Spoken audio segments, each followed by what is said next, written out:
Dios habiendo hablado muchas veces de muchas maneras en otro tiempo a los padres por los profetas, y en estos tiempos postreros, en estos postreros días, nos ha hablado por el Hijo, a quien constituyó heredero de todo y por quien asimismo hizo el universo, el cual, siendo el resplandor de su gloria y la imagen misma de su sustancia, y quien sustenta todas las cosas con la palabra de su poder, habiendo efectuado la purificación de nuestros pecados por medio de sí mismo, se sentó a la diestra de la majestad en las alturas. Entonces vemos aquí que Dios habló de muchas maneras en otros tiempos por medio de los profetas, a los padres, a Abraham, Isaac y Jacob, a la descendencia de Abraham, Isaac y de Jacob. Les mandó Isaías, Jeremías, mandó a Malaquías, mandó a todos esos profetas que profetizaron y que dijeron, los profetas mayores, los menores, Oseas, Joel, Amós, Miqueas, Nahum, Habacuc, Sofonías, Ageo, etc. Todos esos profetas fueron y profetizaron al pueblo y le hablaban de una y otra manera para que el pueblo se enterara de las cosas que Dios tenía, de los designios que Dios tenía para ellos, para el pueblo judío que había sido elegido por Dios en el Antiguo Testamento. Pero ya ahora en el Nuevo dice que ya en estos postreros tiempos se manifestó ya no un profeta, ya el mismo Hijo, dice aquí, dice en los postreros días, hablando por el Hijo, a quien constituyó heredero de todo y por quien asimismo hizo el universo. Entonces vemos que la palabra profética que se habló en aquel tiempo vino a dar cumplimiento en el Mesías, en Jesús, y Jesús mismo vino a hablar a la humanidad para que todos nos apercibiésemos de lo que Dios estaba resuelto a hacer con su pueblo, con su nación, con los judíos, con Israel. Pero no nada más Dios tenía el propósito de darle a Israel una herencia, una tierra en este mundo, ¿no? También Dios tenía un propósito en la eternidad, porque Dios nos hizo y Él es eterno y tenemos una parte de nosotros que es mortal, que es nuestra carne, pero otra parte que es inmortal y que solamente puede participar de la vida eterna o de la muerte eterna, que eso representa ser lanzado al lago de fuego.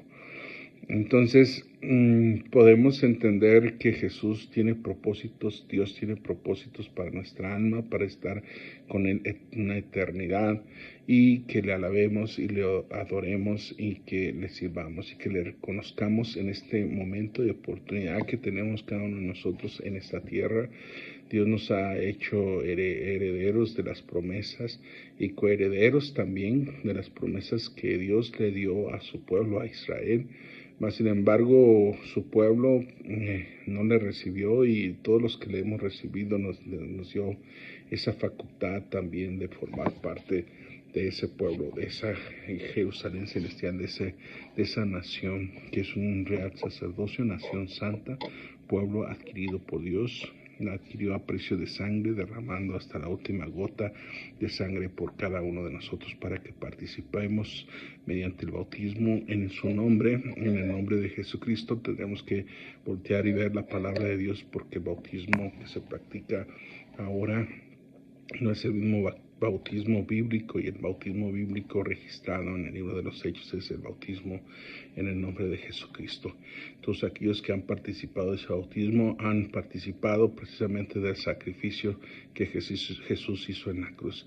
Todos han sido lavados con esa sangre que derramó hasta la última gota.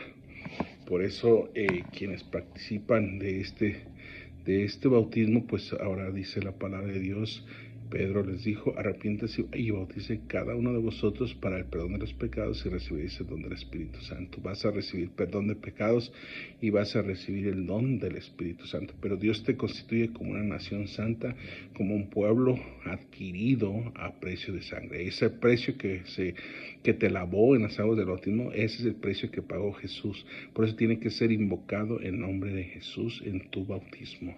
Y tiene que ser de grande para que tú te puedas arrepentir, porque Pedro les dijo: arrepiéntanse. Entonces, ¿dónde queda pues el religiosismo, las costumbres de bautizar a los niños? ¿Dónde queda? Pues en ningún contexto bíblico queda, absolutamente ninguno, ni mucho menos sin invocar el nombre de Jesucristo. O sea, y mucho menos no siendo bautizados, porque el bautismo que actualmente se practica en la Iglesia Católica es un bautismo por aspersión, pero no es bautismo, no tiene el valor de bautismo, porque bautismo significa sumergir, viene de la palabra griega bapto, que significa sumergir. Entonces la persona tiene que ser sumergida completamente en agua, como Juan dice que la gente iba al Jordán para ser bautizados por él en el río Jordán. Eran sumergidos, eran bautizados. ¿En qué nombre? En el bautismo de Juan, pero posteriormente en el bautismo que los apóstoles practicaron en el nombre de Jesucristo. Hechos 10:48, Hechos 10:38, Hechos 2:38. Podemos ver a la luz de la palabra de Dios los bautismos registrados, que todos son en el nombre del Señor Jesús, en el nombre de Jesucristo, y todos son. Ese es el bautismo. No, hay una cuestión religiosa de intereses por la cuestión doctrinal, pero en realidad, si no eres bautizado en el nombre de Jesucristo, Dios no te perdona los pecados. Si tú quieres que Dios te perdone tus pecados, tienes que ser bautizado en el nombre de Jesucristo, para que seas esa nación santa y ese pueblo adquirido por Dios, que mismo Jesús predicó, que mismo apóstol Pedro predicó. Mucha gente dice que Pedro fue la autoridad, que después de Jesús quedó. Bueno, pues Pedro fue el que tomó la batuta en el libro de los Hechos de los Apóstoles, después de haber sido investido del poder de lo alto en el libro de los Hechos capítulo 2, después de haber sido obedecido a la palabra que Jesús: no salgas de Jerusalén hasta que no seas investidos del poder de lo alto, no os dejaré huérfanos, enviaré la promesa de mi Padre, el Espíritu, Él les guiará a toda verdad y a toda justicia. Entonces, cuando se derramó en el día de Pentecostés el Espíritu Santo, el primero que no era testigo porque maldijo delante de una mujer, Pedro, cuando recibió el Espíritu Santo, tuvo la facultad de ser testigo. Tuvo la facultad de ser testigo ante 3,000 personas, ante toda la gente que estaba allí en Jerusalén, festejando el Pentecostés, y aquellas personas que están en el aposento alto fueron los que fueron llenos del Espíritu Santo y comenzaron a hablar en otras lenguas según el Espíritu les daba que hablase. Partos, medios, elomitas y habitantes del Ponto, Galacia, Capadocia, Bitinia, etcétera.